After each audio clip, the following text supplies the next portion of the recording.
Hi, I'm Jen from JenThereDoneThat, and we have a small update to the restrictions here in Puerto Rico. Following the New Year's Eve event, we have a dry law that was just implemented, and that is from midnight to 5 a.m. No alcohol can be sold or served at bars, restaurants, grocery stores, convenience stores, etc. This is not a curfew. You can still be out past midnight, so this is especially helpful for third shift workers, overnight workers, people that work in a 24-hour by 7 operation. They are not restricted by a curfew. It is just a dry law. Every evening from midnight to 5 a.m., no alcohol can be served or purchased. The number one question that I'm currently being asked is about quarantine. So, I'm not answering any more of these questions individually. I will address it in this video, and until the rules for quarantine change, these are the current rules for quarantine here in Puerto Rico. Now, all domestic passengers ages 2 and above must present a negative COVID test upon arrival to the island. Now, passengers who do not arrive with that negative COVID test have 48 hours to upload the negative test results, either to get them on the island, to receive them if they had taken the test before they boarded the flight, what have you. You have 48 hours to upload it to the travel declaration form or face a $300 fine.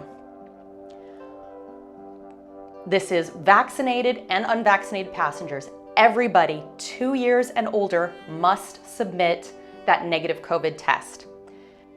All unvaccinated passengers that travel to Puerto Rico, ages 12 and up, must quarantine for 7 days, regardless of the negative COVID test.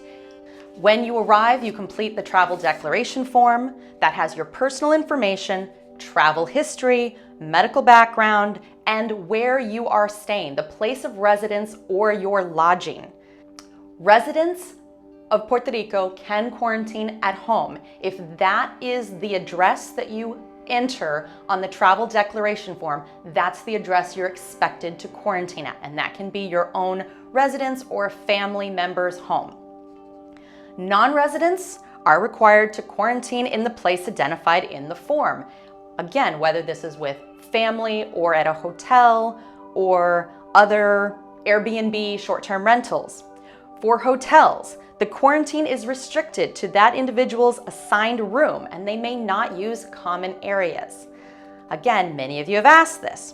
After you complete the travel declaration form, unvaccinated passengers are required to go directly to the place recorded on that travel declaration form. Many of you have asked, can I stop at the grocery store on my way to quarantine? Technically, by the rules, you are not supposed to, but they are not checking for vaccination to go to grocery stores. So people are doing that, but the rules are very clear. You're supposed to, upon arrival, go directly to the place of quarantine. No visitors are allowed during quarantine, except a health specialist or government monitoring. This includes family members, anything. Quarantine really means you are separated from anyone else that has not traveled with you unvaccinated to your location.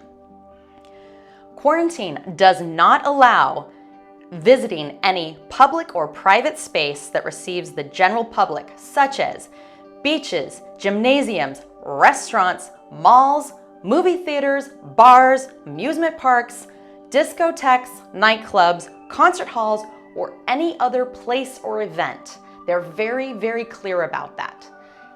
The fines are up to $5,000 per person and can include up to 6 months in jail.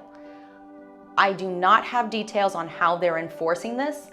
You are self-quarantine at your own cost at the location that you record on the travel declaration form. There's no ankle monitoring or guards outside your door, but they are taking quarantine pretty seriously.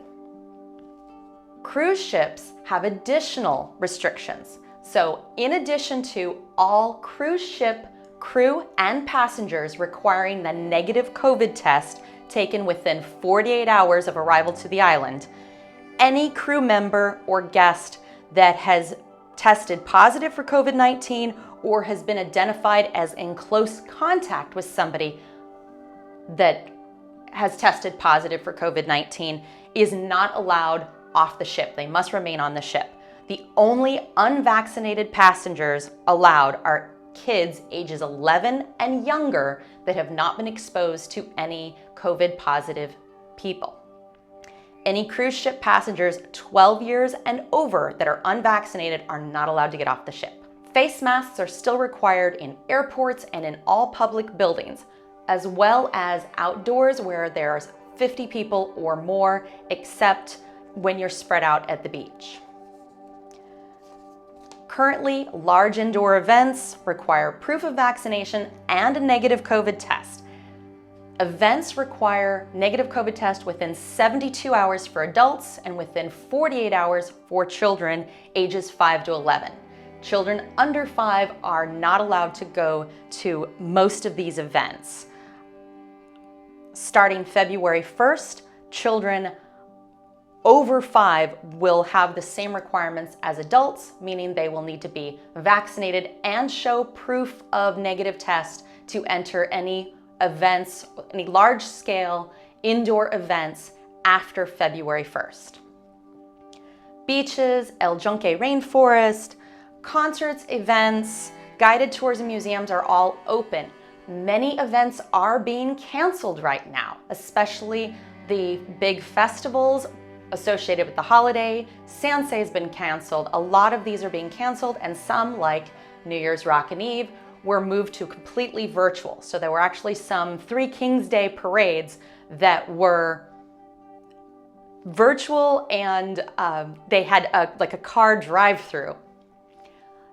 So the events that are going on, the large events that are going on, they're making significant modifications to encourage social distancing and keep everybody safe. If you have any questions on quarantine, you can visit the Travel Safe site. I'll leave the link below. You can reread the video description of the information as the rules are stated.